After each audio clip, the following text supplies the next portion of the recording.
Okay, here we are back with this 1971 Oldsmobile 442 W-30 automatic transmission distributor.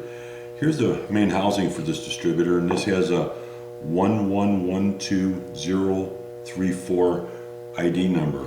The customer brought this distributor to me asking if I could repair it.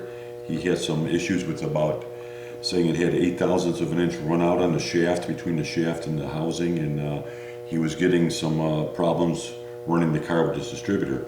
So far I've disassembled the distributor and cleaned all the parts, just gave him a good initial cleaning, just enough to see what we have here. All the parts seem to be original to this distributor, other than these springs, the vacuum or mechanical centrifugal advance springs. They are not correct, but the weights, the cam with the shaft, the weights cam and points cam, all are original to this distributor. Some of the parts are worn, obviously. What I did find was the wire that belongs in here, the ground wire that attaches to the housing from the points plate, was missing, so that's got to be repaired.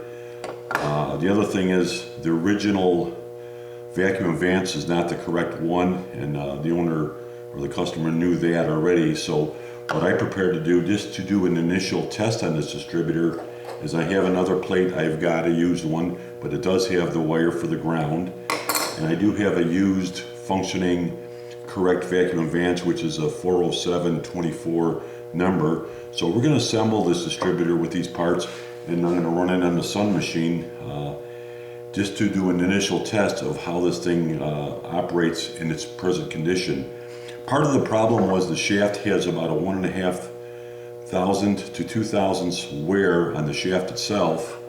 Also the bushing showed wear about a 1,000th of an inch wear on the bushing. So there was some slop in here, and you can see there is some movement. So I did check all that, and like I said, initially cleaned all the parts real well. We're just going to lube this thing, put it back together, and see how it runs. It was very, very dirty.